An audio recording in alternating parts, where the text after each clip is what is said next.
अस्सलाम वालेकुम नाज़रीन, डॉक्टर दानिश रियल फोकस के साथ हाजिर है। बनी गाला क्या है? बनी गाला जहाँ इमरान खान रहते हैं, उनकी रहाइशगाह है। वहाँ बनी गाला साबिक़ वज़ीर आज़म जनाब इमरान खान की रहाइशगाह है। बनी गाला आज के अपोजिशन लीडर इमरान खान की रहाइशगाह है। बनी गाला पीटीआई के चेयरमैन की रहाइशगाह है। लेकिन इस रहाइशगाह में दो चीज़ें इस्टेब्लिश हैं, टोटल इस्टेब्लिश हैं। और मैं ये अपनी मालूमात या अपने तौर पर ये बात स्टेटमेंट नहीं दे रहा हूँ। जाहिर है कि इस मुल्क के अहम तरीन इदारे इंटेलिजेंस और अहम तरीन लोगों से जब बात होती है तो ये दो चीज़ें, एक तो इस्टेब्लिश है बनी गाला इसलिए कि जनाब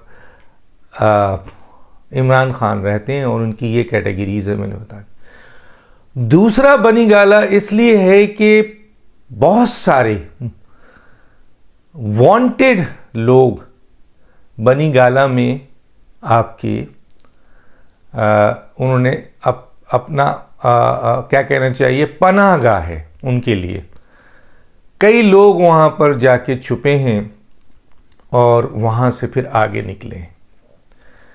इनिशियली जब उनको गिरफ्तार करने की कोशिश की गई, बनी गाला जहाँ पे फॉरेन फंडिंग के बहुत बड़ा ज़ख़ीरा पैसों का आके छुपाया गया।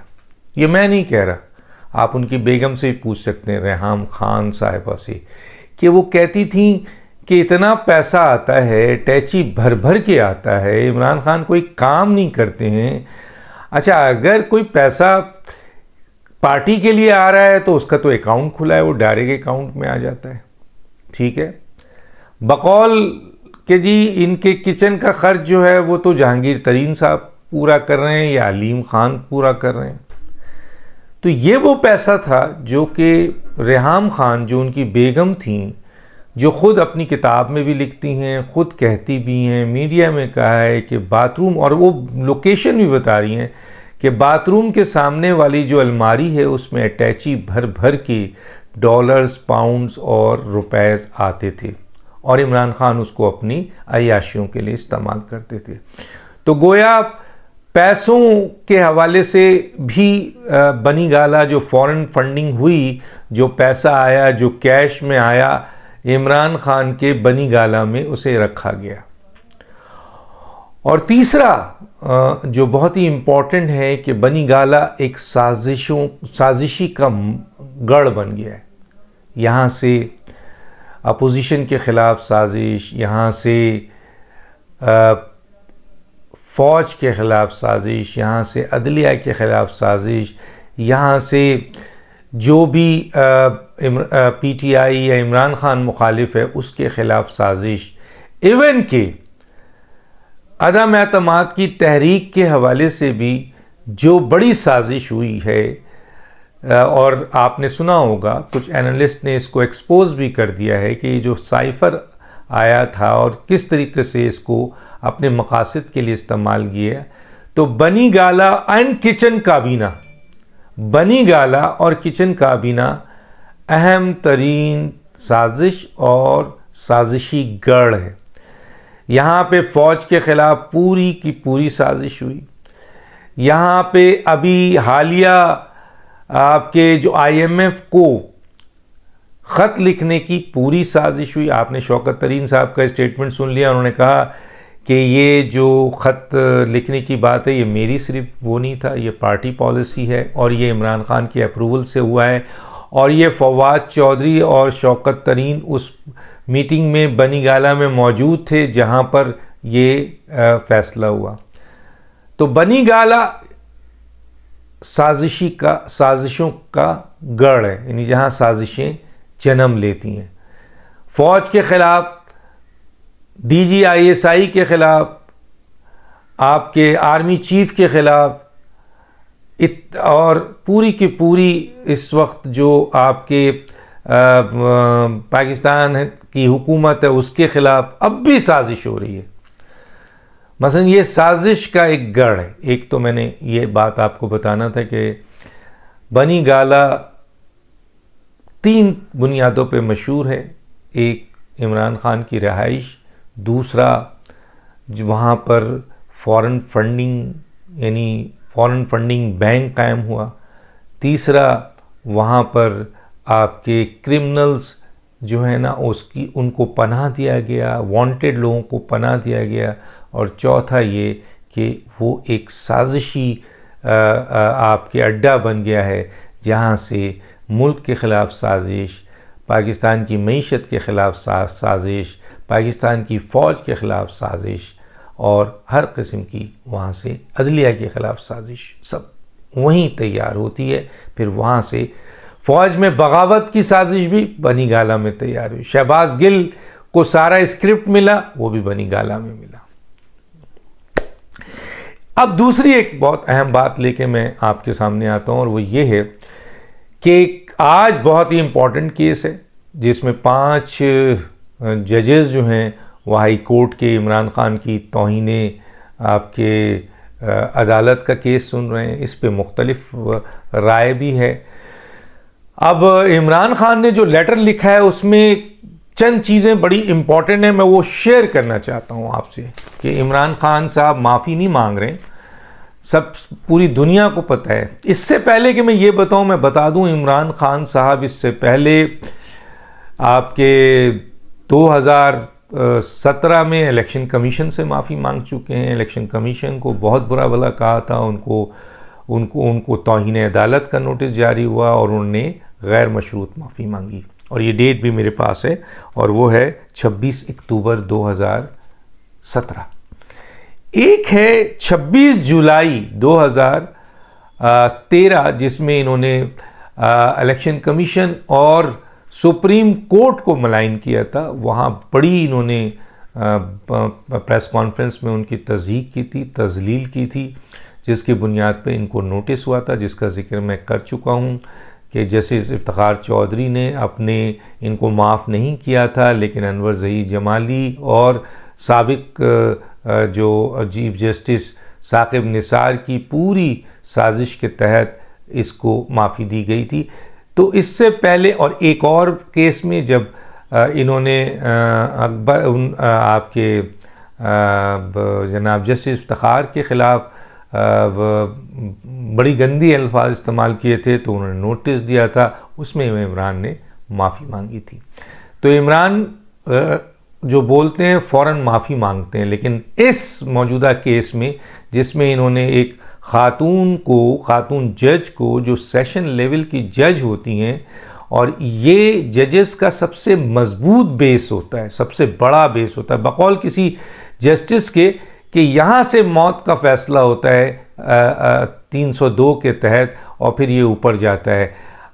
सुप्रीम कोर्ट किसी इंसान की मौत का फ़ैसला नहीं करती, हाई कोर्ट नहीं करती, सेशन जज करती है। तो सेशन जज कितना इम्पोर्टेंट होता है, और सेशन जज की इज़्ज़त नामूस हायर जज की ज़िम्मेदारी होती है, ख़ास तौर पे हाई कोर्ट की। तो चुनांचे इमरान खान साहब ने इस केस में माफ़ी नहीं मांगा, लेकिन जिस तरीके से उन्होंने बातें की हैं वो चंद बातें मैं आपके सामने रख देता हूं ताकि आपके नोटिस में रहे।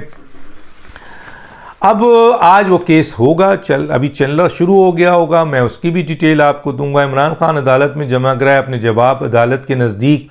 उन्होंने कहा कि अगर अदालत के नज़दीक मेरे ये अल्फाज गैर मुनासिब है तो मैं वापस ले लेता हूँ। अदालत के नज़दीक खुद नहीं मान रहे कि मैं गैर मशरूत माफ़ी। तो गोया ये पीटीआई चेयरमैन ने मजीद कहा कि अदालत तकरीर का सियाक़ व सबाक़ का भी जायज़ा ले कि मैंने किस बुनियाद पे कहा था। इनका कहना है कि मेरे रिमार्क्स इंसाफ की राह में मुदाखलत नहीं थे। बताइए कितनी बड़ी बात की है इन्होंने। इमरान खान ने कहा है कि तौहीन अदालत का मुर्तकिब नहीं हुआ मैं, तो जब मुर्तकिब ही नहीं हुए तो मैं माफ़ी किस बात की मांगूँ। और 17 अगस्त को पहले ही हमने इस पिटीशन को चैलेंज कर दिया था। उसके बाद जो मेन जुमला है उसमें है कि मीडिया पे डाल देते हैं कि इनकी रिपोर्टिंग गलत थी, वो तो पैमरा ने भी मंगा के इनको दे दिया होगा। उसके बाद इनका कहना है कि हर शहरी का हक़ है कि वो किसी भी अवामी ओहदेदार या जज के मिसकंडक्ट पे शिकायत करे। आप फैसले पे तनकीद करें, बिल्कुल इख्तियार है। ये जुमला जिसने भी लिखा है इंतहाई फजूल है। आप उसकी फ़ैसले पे आप कि जी ये मोहतरम, ये जो जज का फ़ैसला है, ये फ़ैसले में ये कमी है, ये बेहतरी है, ये है, लेकिन आप एक ख़ातून जज का नाम लेके उसको कहते हैं मैं तुझे देख लूँगा, मैं तुम्हारे ख़िलाफ़ एक्शन लूँगा, तो ये कहाँ है? भारत बचने के लिए उन्होंने ये स्टेटमेंट दिया है। इसके अलावा जो इम्पॉर्टेंट चीज़ है वो ये है कि उन्होंने मज़ीद कहा है कि इस गलतफहमी और मुगालते में था कि ज़ेबा चौधरी यानी जो सेशन जज हैं वो जज नहीं है, वो कोई वफाकी अफसर है, यानी कोई जुडिशल वफाकी अफसर है। इसलिए मैंने कह दिया अगर कोई जुडिशल वफाकी अफसर है तो उसकी पगड़ी आप उतार दें, हैं, उसकी कमीज़ उतार दें, उसके ख़ानदान को और उसको पूरा का पूरा धमकियां दे दें अगर वो जुडिशल नहीं है तो। और जैसा कि आप करते हैं डीजी डीसी, आपने तो आर्मी चीफ को भी कर दिया, आपने तो सेक्टर कमांडर को भी कर दिया माजरत के साथ, तो सही कह रहे थे आप। लेकिन इससे पहले अगर ये नहीं थी तो इससे पहले जिन चीज़ों में माफ़ी मांगा वो क्या था कि सुप्रीम कोर्ट के जजेस को, आरओ को, इलेक्शन कमीशन के चीफ इलेक्शन कमिश्नर को, इससे पहले भी तो, ये पहली दफ़ा तो नहीं है ना, इससे पहले भी तो आपने किया है ना।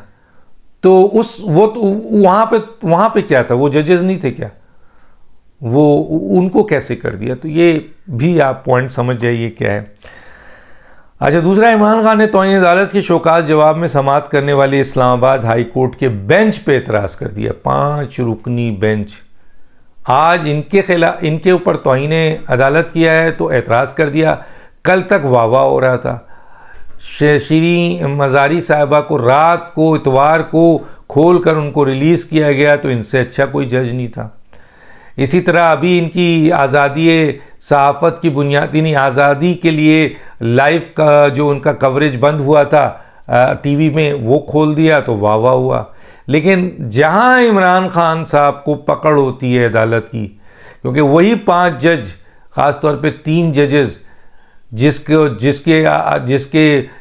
यूथियाज और इमरान उनके लीडर पंजाब हुकूमत के लिहाज से तारीफ़ के पुल बांध रहे थे, थोड़े अरसे पहले जब उन्होंने अदम एतमाद के ऊपर इनको कहा कि तुमने गैर आइनी काम किया है, तो फिर उनके हवाले से मीडिया और दुनिया में इमरान खान एक जज को एक मसले पर जो उनके फेवर में आता है, माजी गवाह है, उनकी भरा पड़ा है।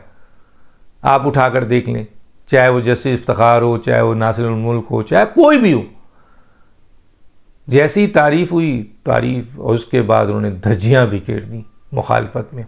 तो इनके साथ भी कि अदम एतमाद कर दिया है। और उन्होंने ये भी कहा है कि ये अदालत को इख्तियारी नहीं कि ये तौहीन अदालत का केस मेरे ऊपर करे। बहरहाल ये चंद मोटी मोटी चीज़ें थी जो मैंने आपके सामने रखी हैं। और इलेक्शन कमीशन का जो तौहीन अदालत का केस है, इसके ऊपर भी मैं ज़रूर बोलूँगा कि हाई कोर्ट ने तौहीन अदालत के हवाले से जो फ़ैसला करना है इलेक्शन कमीशन ने, उसको आपके रोक दिया है और कहा है कि जी आप प्रोसीडिंग जारी रखें, लेकिन फ़ैसला जब तक हम नहीं करें आप नहीं सुनाएं, जो कि गैर कानूनी और गैर आइनी है। फवाद चौधरी के सिलसिले में तौहीन अदालत का केस इलेक्शन कमीशन ने दिया है, उसको हाई कोर्ट ने मुअत्तल कर दिया है। ये इख्तियार से ज़्यादा है। मैं नहीं कहता, आइनी माहिरीन कहते हैं कि हाई कोर्ट अपने इख्तियार से ज़्यादा तजावुज़ कर रहा है। क्यों? क्योंकि इलेक्शन कमीशन इंडिपेंडेंट इदारा है, वो किसी का माहताहत नहीं है। दूसरा, इस बात में कोई कबाहत नहीं है कि election commission, chief election commissioner की जो कंप्लेन है वो जिस तरह जजेस की कंप्लेन होती है वो होती है। इलेक्शन कमीशन नाअहल कर सकता है। आइन का आर्टिकल 63 अगर आप पढ़ें, 63 का 2, 63 का 3, तो इलेक्शन कमीशन ही को ये इख्तियार दिया गया है कि वो नाअहल करे। तो चुनांचे इलेक्शन कमीशन के फ़ैसले पे हम कोर्ट भी जाते हैं, तो हाई कोर्ट का ये करना आइनी माहिरीन के लिहाज से, इलेक्शन कमीशन के दायरे इख्तियार को जो आइन ने उसको दिया है उसको कर्टेल करने के मुतरादिफ है, जो उन्होंने अपने हदूद से तजावज़ किया, जो अनकॉन्स्टिट्यूशनल, अनलॉफुल है। डॉक्टर दानिश यादी, अल्लाह हाफिज़।